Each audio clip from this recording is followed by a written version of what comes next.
Hari ni tersebar tau sekeping gambar Tan Sri Muhyiddin Yassin, Datuk Seri Zamri Kadir dengan Datuk Seri Zahid Hamidi.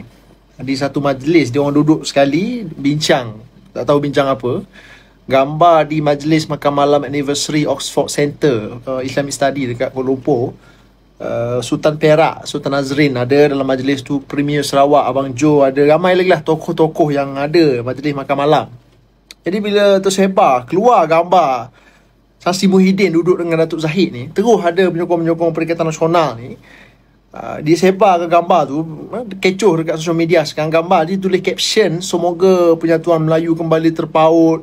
Oh ini apa, gerakan menolak DAP sedang disusun. Zahid Hamidi ni nak baik dengan Perikatan Nasional. Alhamdulillah Zahid Hamidi dah mula sedar. PH mula goyang, Kerajaan Perpaduan dah goyang. Macam-macam cerita. Aku baca, aku kelakar ke tahu perkara ni. Dia buat aku terfikir satulah. Rupa-rupanya pembangkang hari ni dia orang boleh terima tau Datuk Seri Zahid Hamidi ni. Dia orang boleh terima orang bernama Datuk Seri Ahmad Zahid Hamidi. Dia orang boleh terima Zahid Hamidi. Walaupun hari-hari dia maki hamun Zahid ni, 47 kes, 47 hari-hari dia beratik berzikir 47 kes. Tapi deep down dalam hati ni dia tak heran pun sebenarnya 47 kes ke 87 kes ke. Kalau esok Datuk Seri Zahid keluar Kerajaan Perpaduan, bawa Barisan Nasional, bawa UMNO ni bergabung dengan Perikatan Nasional, bergabung dengan PAS, Datuk Seri Zahid Hamidi akan jadi orang paling suci, sesuci-suci-sucinya manusia. Puak-puak ni yang dia benci sangat, marah sangat pada Datuk Seri Zahid Hamidi ni, bukannya sebab Zahid Hamidi ni ada kes mahkamah 47 kes ke apa, tak. Kau pergi tanya orang-orang PAS, orang-orang Perikatan Nasional ni, kalau dia kata dia tak suka Zahid sebab Zahid ada kes, dia membohong. Dia tak suka Zahid, sakit hati, marah pada Zahid kerana Zahid bawa UMNO Barisan Nasional bergabung dengan Pakatan Harapan bentuk kerajaan, tak bergabung dengan Perikatan Nasional. Itu sebabnya UMNO menang 30 kursi, tapi UMNO boleh bentuk kerajaan pusat, siap dapat jawatan di Timbalan Perdana Menteri lagi. Mana dia orang tak sakit hati? Mana dia orang tak marah pada Zahid Hamidi? Sebab tu hari-hari dia bawa naratif undap.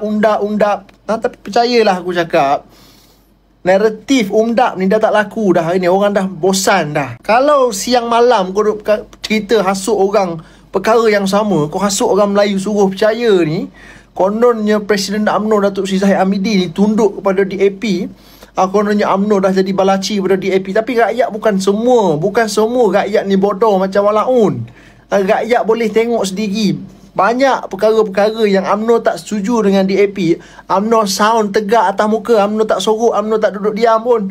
Paling terbaru, ahli-ahli Parlimen UMNO Barisan Nasional bantah RUU Urban Renewal Act URA yang dibawa oleh Menteri KPKT Ngah Komeng. Dia nak bentang dalam Parlimen. Timbalan Presiden UMNO minta semua ahli-ahli Parlimen Barisan Nasional bantah URA. Dan kalau Ngah Komeng berkeras nak bentang juga, MP Barisan Nasional akan vote tak setuju, akan tolak RUU ni. Tu UMNO. Dan UMNO dengan DAP masih lagi duduk dalam Kerajaan Perpaduan. Cuma berlaku pergeseran. UMNO nak pertahankan hak orang Melayu, sama-sama berjuang untuk penyokong masing-masing. Tapi UMNO tetap bertegas dan prinsip-prinsip yang melibatkan hal-hal terkait orang Melayu. UMNO tak kompromi. Dan UMNO sendiri ada pengalaman berkawan dengan PAS ni dalam Muafakat Nasional.